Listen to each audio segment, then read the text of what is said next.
Encuentros que cambian el rumbo de una vida sin previo aviso. A principios de los años 70, un joven de Gran Canaria llega a Lanzarote sin imaginar que aquel viaje marcaría su destino para siempre. Allí conoce a Dimas, un hombre carismático, controvertido y difícil de encasillar, capaz de despertar lealtades firmes y rechazos igualmente intensos. A través de recuerdos vividos en primera persona, este libro recorre una etapa irrepetible, años en los que todo parecía posible, donde las decisiones se tomaban sin red y las consecuencias aún estaban por escribirse. Pero esta no es solo la historia de Dimas, es también la de quien estuvo allí, de quien vio, participó, dudó y con el paso del tiempo decidió contar lo vivido desde la memoria y la honestidad. Lejos de juicios y versiones oficiales, estas páginas reconstruyen una vida en la que se entrelazan la ambición, la intuición, el riesgo y el precio de cada decisión. Porque, al final, no se trata solo de lo que pasó, sino de cómo permanece en la memoria.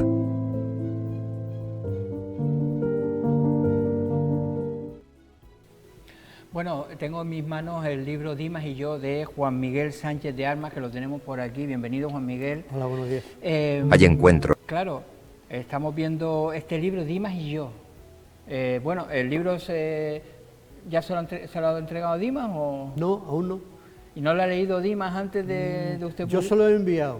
Pero, bueno, el manuscrito, desde que empecé a escribirlo, le he ido haciendo llegar partes del libro. Esas partes luego han sufrido cambios, porque tú, al leer el libro te das cuenta de que hay una cosa mal, una cosa bien, le da forma, pero él tiene ya desde el mes de mayo, tiene no el libro, pero sí un correo con el contenido del libro. ¿Y qué tal es su relación ahora con No Dios? lo sé. Lo sabré hoy, cuando vaya a su casa. Pero en los últimos años ha tenido contacto con él. No, yo mantuve contacto con él en el año 2024, cuando estuvo en Las Palmas gestionando su libertad condicional, y por teléfono hablé con él en la Navidad de 2023. Luego en marzo de este año, por casualidad, miré el santoral y vi que era día de San Dimas.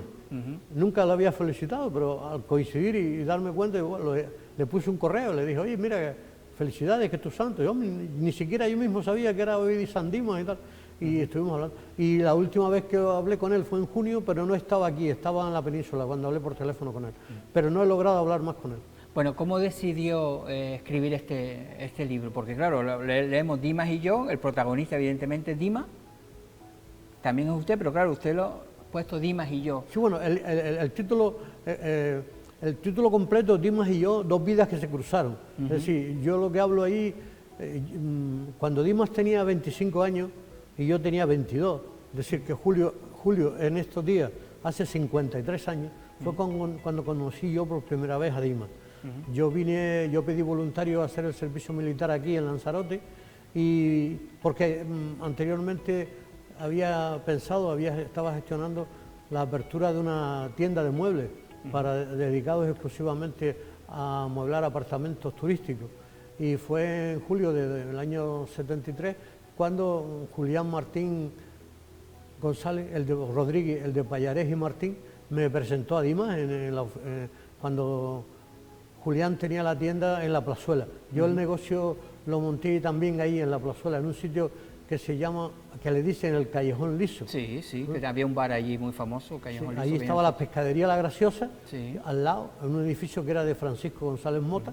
Allí se lo alquilé yo a principios del 73, y allí monté la tienda de muebles. Porque usted es de Gran Canaria y vive actualmente en Gran Canaria, ¿no? Sí, claro, sí. Ajá. Es decir, vino, ¿y cuántos años estuvo entonces viviendo aquí en Lanzarote? Bueno, estuve en Lanzarote del año 73 al 75. Las circunstancias las cuento en el libro, y en el 75 me fui a trabajar con Dimas a León, a una oficina de venta de bungalows que él tenía en León. En los cocoteros, entonces la de los cocoteros, exacto, ¿no? Yo más bien lo que cuento en el libro es la historia de Dimas y conmigo en los cocoteros. Pero sabe que, por ejemplo, el tema de los cocoteros, hubo problemas judiciales con el tema de los cocoteros, es decir, claro, la vida si es la vida con Dimas, es una vida envuelta en muchísimos líos judiciales, ¿no? Sí, Ajá. pero yo no trato de, yo considero que todos los juicios son buenos y que todas las sentencias son buenas y que todo lo que pasó, yo no he escrito el libro para absolver a Dimas de ninguna de las culpas de que ha sido condenado. Yo que sean los lectores los que lean el libro, después de que yo contar mi historia y de contar cómo es Dimas en el cara a cara, en el tú a tú. No, a mí me dijeron que Dimas hizo esto, lo otro y tal, y luego hacemos unos juicios sobre una persona, no porque nosotros sepamos realmente cómo es esa persona, sino porque lo hemos oído de otras personas que dicen que... Entonces mi conocimiento de Dimas es personal, de lo que viví con él durante aquellos años y lo que seguí viviendo a partir del año 76 y hasta el año 83, que empezó en política. Y después, ya cuando él empezó en política, describo en el libro 3 casos concretos de su trayectoria política por los que fue condenado, está casi al final del libro, sí.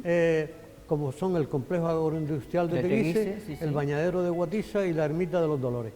Al margen de que hago también un recorrido por cómo los partidos grandes de las islas lo echaron, impidieron que él pudiera seguir teniendo, como tuvo en 2 ocasiones, 3 diputados por la isla de Lanzarote.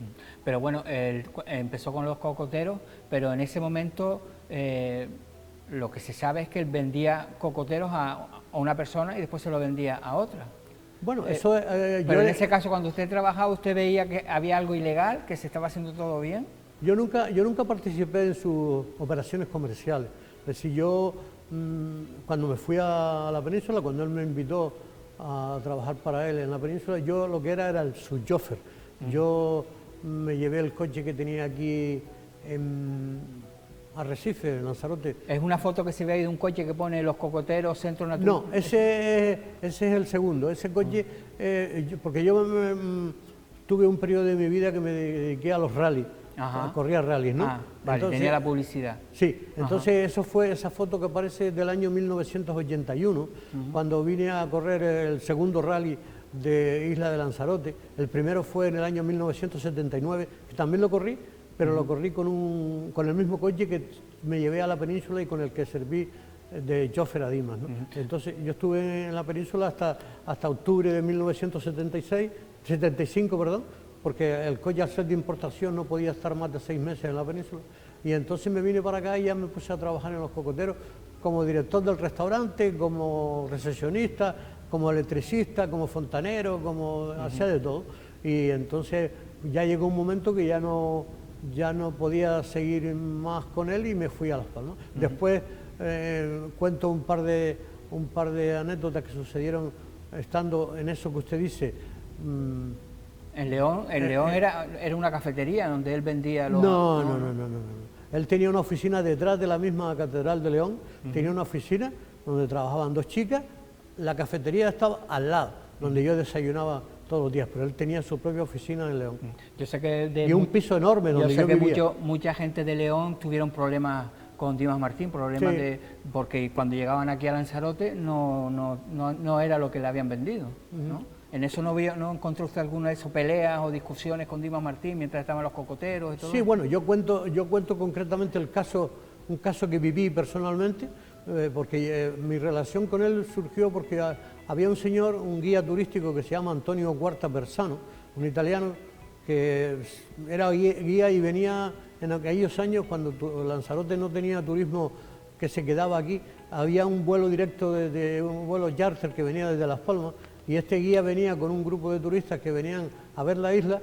El avión quedaba en el aeropuerto durante todo el día y este hombre iba con los turistas a Montaña de Fuego, Jameos del Agua, a Los Verdes, y él luego volvía de nuevo a Las Palmas. Este señor le compró a Dimas un búcalo en los cocoteros. Yo trabé amistad con este guía, ahí lo cuento en el libro, y él me dijo que le amueblara el apartamento. Entonces yo le amueblé el apartamento a este amigo, Antonio Cuarta, y luego él me dejó el apartamento para que yo lo utilizara porque él no lo necesitaba. A raíz de que Dimas imagino que vio ese apartamento amueblado, fue cuando surgió la idea de comprarme a mí muebles, comprarme muebles a mí después de haber visto la experiencia en el apartamento de Antonio Cuarta. Fue cuando surgió primero una relación comercial, después esa relación comercial se agrió y posteriormente, como compensación un poco, fue cuando me ofreció trabajar para él en Península. Yo estuve allí, y, aunque viajé un par de veces a las islas a buscar documentos y a hacer cosas que él me mandaba, pero cuando ya tuve que venirme definitivamente fue cuando ya me quedé aquí en Los Cocoteros directamente, y cuando compartí con él otro tipo de historia. En aquella época él tenía una motora de 4 o 5 metros y muchas veces, casi prácticamente toda la semana, nos íbamos a La Graciosa. Sí, era el famoso yate de Dimas. No, ese fue después. Ah, ese una fue motora, después. vale. No, Él porque tenía el una yate de motora. Dimas tuvo también... Era... Sí, sí, ahí está la foto. Sí, sí, ahí sí. está ese yate Pero tuvo... cuando decía, es decir, usted, porque Dimas dejó a mucha gente por el camino con deuda. ¿A usted también le estafó o no? A mí no la palabra no... Yo nunca he utilizado con Dimas la palabra estafa, sino hubo una relación comercial en la que yo le hice una venta que yo no cobré, pero a mí nunca me estafó. Yo no me estafó. Es decir, que le dejó de pagar. Me dejó de pagar. Como muchísima gente. Pero además, más gente, no solamente él. Por eso. Hay otro señor que también me dejó una cantidad muy similar a la de Dimas, que se llama, no sé si vive o no, Sam Benadi. Este señor empezó a hacer una urbanización en un sitio que se llama Nazaret, el oasis de Nazaret, un sitio que hoy día se llama Lagomar, que es donde hay una especie de museo. Eso no se hizo como museo, eso se hizo como piso piloto. Eso era un piso piloto que hizo este señor palestino, que se llamaba San Benadi, para promocionar esa zona de Lanzarote para vender pisos. De hecho, le vendió un piso a un actor muy conocido egipcio, Omar Sharif, y entonces Sam me compró a mí los muebles para la casa de Omar Sharif. Entonces, a raíz de estas compras que me hizo Sam, también me dejó a deber una cantidad parecida. Entre una cosa y la otra, más una situación personal, porque yo estaba haciendo el servicio militar, que me pasó, que también cuento en el libro, yo no pude afrontar el importe de esas dos deudas y tampoco pude pagar a mis proveedores, con lo cual tuve que cerrar la tienda, tanto la que abrí aquí en Lanzarote como otra que había abierto en Puerto del Rosario, en Fuerteventura. Es decir, y entonces, ¿cómo usted... ¿El libro se puede entender como un homenaje a Dimas Martín? No, el libro no es... Porque claro, si usted también fue de las personas que dejó de pagar, ¿es un homenaje o usted está contando para que la gente sepa realmente cómo era Dimas? El libro no absuelve ninguna de las cosas que Dimas ha hecho y por las que ha sido condenada, ni tampoco condena a Dimas por lo que yo diga. El libro simplemente se trata de contar. Cuando usted estuvo aquí y Cuando yo estuve aquí y mi relación con él, qué pasó con esa relación, lo que sucedió, lo que entre él y yo durante esos años, y lo que luego yo he podido investigar que le pasó a él durante su etapa política. ¿Y el tema del complejo agroindustrial, estuvo usted también aquí en Lanzarote cuando lo abrió? No. El tema del complejo agroindustrial ha sido por investigación. Eso ha sido leyendo y investigando qué sucedió con el complejo. Sí es cierto que cuento yo un par de historias del complejo, historias que no son o no eran de dominio público y que cuento en el libro, ¿no? Bueno, sabe que también el complejo dejó a muchísima gente, los famosos pagarés que hacía por la compra de cebolla, que al final se quedaron ahí en el limbo. Entonces, la relación más directa fue en la época de los cocoteros, que estuvo usted con él, que fue justo empezando casi en política, ¿no? Él empezó en política en mayo de 1983. Sí, que fue después de los cocoteros, me refiero. Sí, aunque según tengo entendido, él sigue teniendo relación con los cocoteros. De hecho, tiene propiedades en los cocoteros todavía y, según dicen, él a mí personalmente no me ha dicho nada. Hay algo que quiero que quede claro. Dimas no ha intervenido para nada en el contenido de ese libro. Ese libro se basa solo en mis recuerdos, en lo que yo después de 53 años he podido recopilar, ¿no? También habla de otras personas que mantuvo relaciones en la isla de Lanzarote después de ese verano, ¿no?, que llegó aquí a la isla. Sí, bueno, yo ahí he hablado de César Manrique, mi relación con César Manrique. ¿Lo conoció también? Sí, claro, César Manrique cuando adquirió una casa ahí al lado de donde yo tenía la tienda de muebles, donde luego abriría en el año 1974 el almacén. Sí, donde tenía su primer estudio. Que En 1974 abrió el almacén, él me invitó a la inauguración del almacén, yo estuve allí, luego me volví a mí me presentaron a César en el año 1972, cuando yo estaba haciendo las gestiones para buscar un sitio para abrir la tienda.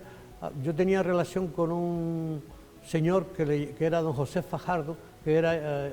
le llamaban el cura de la villa, porque estuvo muchos años de cura en Teguise, ¿no?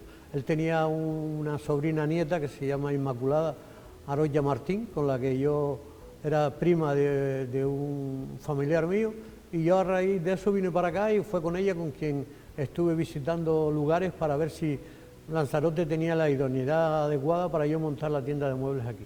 Entonces yo hablo ahí también de un personaje también muy conocido últimamente, o hace años, como Matías Curvelo. Yo le dedico un capítulo entero en el libro. Era el que se decía siempre que era la mano derecha de Dimas Martín. Cuando usted lo conoció, ¿también ya estaba él con Matías Curvelo? No. Matías Curvelo fue sargento mío cuando yo estaba haciendo la mili. Y entonces él me ayudó montones. Sucedió algo, yo estaba fijo de permiso, por orden del coronel Melquiades, del teniente coronel Melquiades, y a través de la familia esta de don José Fajardo, me dieron permiso casi continuo. Pero unos hechos que sucedieron, que los cuento en el libro, hay otro personaje también famoso, que está la foto ahí en el libro, que creo que hoy es un gran empresario también. Sí, Juan aquí. Francisco Rosa, ¿no? No, otro que se llama Benito Hernández Medina. Ajá, pero Juan Francisco Rosa también habla, ¿no? Sí, hablo de Juan Francisco Rosa porque coincidimos haciendo el servicio militar en el cuartel. Creo que él tiene mi misma edad, nació también en el año... Era también de los que tenía permiso. Era también. Entonces yo tuve relación, no con él, yo lo explico en el libro, nunca tuve... Yo pongo el ejemplo de Juan Francisco Rosa con la película Marcor, no sé si la recuerdas la película. Fellini, cuando rodó la película, de vez en cuando hacía pasar a un señor con una moto por en medio de las escenas, que nadie sabía quién era aquel motorista, ni nadie sabía quién era. Entonces decía, bueno, ¿quién es ese tío que pasa a cada momento por aquí? Nadie, y no está relacionado con la película. Igual tengo yo el recuerdo de Juan Francisco Rosa. En aquella época él tenía un coche, un Ferrari o un Lamborghini o un coche de eso en el año 73, Juan Francisco Rosa. No sé si primero lo tuvo él y después lo tuvo Medina Volte, el farmacéutico, con el que también tuve bastante amistad, o fue al revés, o primero fue de Medina Volte y luego de Juan Francisco Rosa.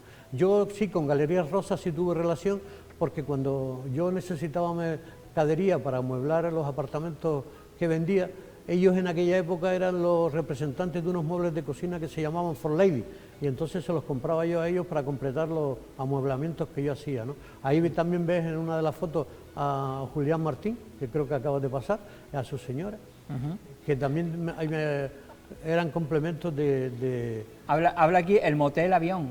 Sí, eso es en Madrid, claro, al lado de Barajas. En una ocasión Dimas lo fui a llevar a Barajas, que se venía para Las Palmas, y me dijo, mira, no te vayas a León, espérate aquí en Madrid, que yo vuelvo mañana. Pero el volver mañana fue que tardó una semana en volver, y yo estuve más o menos mendigando en Madrid durante una semana. Y eso es lo que cuento, ¿no? ¿Y después un viaje a Francia también? Sí, eso fue también en un fin de semana que él fue coincidiendo con el día de San Isidro en Madrid. Él no me necesitaba y entonces decidí ir a Cannes a ver el Festival de Cine, y entonces cuento Lo que está claro que Dimas en esos primeros años era una persona, evidentemente era emprendedora, pero que era capaz de hacer cualquier cosa por vender algo. No, bueno, yo no creo que fuera la palabra vender. Él era Dimas es un líder, eso no hay forma, no hay nadie que se lo pueda discutir, ¿no? Entonces, ese liderazgo que tiene dentro de sí lo comunica a las personas, y esa comunicación hace que todo lo que él haga tenga un resultado más o menos de éxito. ¿Qué pasó? Que él se equivocó en algunas cosas, por lo cuales ha tenido que pagar, pero a él nunca le ha movido prácticamente lo que es el dinero, a él le ha movido otras cosas. Hay una historia de lo del famoso... Hombre, los cocoteros sí le movía el dinero. Sí, claro, pero ten en cuenta que él tenía 25 años. Estamos hablando que yo tenía 22 y él tenía 25. Sí, pero bueno, con 25 tener 25 años no significa dejar de pagar. No, por supuesto que no. Pero que te quiero decir que hay que ponernos en lo que no se puede juzgar hoy son cosas que sucedieron hace 53 años con la mentalidad que hoy tenemos. Tenemos que juzgar las cosas que sucedieron en el año 73 con la mente y con lo que conocíamos en el año 73. Porque hoy día todo el mundo opina, todo el mundo habla con los conocimientos que tiene hoy de hechos que pasaron hace 50 pero años. en el 73 decimos, pero es que había familias de León que con sus ahorros compraron esos bungalows y llegaron a Lanzarote y veían que en lo que se le había prometido, lo que habían pagado, no era la verdad. Es decir, Sí, que es eso no es cierto. mentalidad, esos son los hechos que cometió en esa época. Sí, es cierto, yo lo cuento en el libro, yo cuento en el libro inclusive que ese mismo apartamento en el que yo vivía, que compró este italiano, le costó trabajo que se lo entregaran, le costó mucho trabajo de que le entregaran, lo cuento en el libro. Así que yo no trato de defender a Dimas, yo no trato de que la gente cambie o piense que yo soy un Simón Cirineo que viene aquí a cargar con la cruz de Dimas para redimirlo. Dimas ha pagado por lo que se le ha juzgado, yo no cuestiono ninguna de las condenas que le han sido impuestas y tampoco lo trato de condenarlo yo, además de lo que ya lo ha hecho la justicia. La justicia ha cumplido con su trabajo, yo simplemente cuento lo que pasó y ahora es el lector, cuando lee el libro, el que tiene que hacerse una idea de cómo es y lo que pasó y tomar su propia decisión. Yo no he escrito el libro para... Habla también de Dimas Martín, el Ventorrillo. Sí, ese es el hermano, ese es un hermano. Ese es un hermano... Ah, Ismael, ese es verdad, un hermano, verdad. Ese es un hermano. Eso fue una fiesta de Guatiza, una fiesta que se hicieron en Guatiza, y el hermano de Dimas había estado muchos años, 6, 7, no sé cuánto, en Estados Unidos haciendo horas de piloto de avión, porque la idea de él era venir a España y pilotar un avión en una compañía española. Al final no lo consiguió, no sé si usted lo conoce a Ismael, él terminó trabajando en el aeropuerto de aquí de Arrecife como coordinador. Entonces en aquellas fiestas, cuando él y yo estábamos allí, ni él ni yo teníamos dinero, ni él ni yo, a él y a mí nos sobraba tiempo, y en una de aquellas fiestas pusimos 4 tablones, hicimos un ventorrillo y nos pusimos a vender, ¿no? Bueno, ¿este libro se va a presentar en Aruca? El día 31 de julio. ¿Y aquí en Lanzarote? Bueno, para eso he venido. Yo tengo esta tarde una reunión con un sitio que se llama La Casa del Miedo, Sí. que me parece que va a ser el primer lugar donde se va a presentar. Después también, desde el día 1 de julio, he solicitado a la Sociedad de la Democracia la oportunidad de que nos dejen el salón para presentarlo ahí también. Mañana a las 10 de la mañana tengo una reunión con la concejala de Cultura Mar del Ayuntamiento de Teguise, porque mi interés es de presentar el libro en La Graciosa, porque allí pasé con Dimas muchas historias, ¿no? Bueno, pues ya saben, ya hay que esperar si no, ya se puede comprar, ¿no? No. Todavía no, ni en internet, ni... No. Ah, bueno, pues ya cuando sea la presentación entonces ya empezarán Yo le avisaré a usted cuando serán aquí Ah. en Lanzarote. a los libros. Dimas y yo, 2 vidas que se cruzaran, Juan Miguel Sánchez de Armas. Muchas gracias por Gracias a usted. venir, Lo por que sí hacer esta pequeña presentación. Dígame. Quería aprovechar, si me lo permite, sí, la claro. oportunidad que me da para decirles a todas las asociaciones de vecinos, sociedades culturales, municipios, bibliotecas públicas, que deseen que realice una presentación del libro, ya que creo que Dimas es un personaje conocido en toda la isla, que estoy a disposición y abierto a que me inviten para hacer dichas presentaciones. Bueno, pues gracias por venir y a todos ustedes gracias por acompañarnos un día más, pero les esperamos mañana a la misma hora para seguir contándoles pues nuevas historias.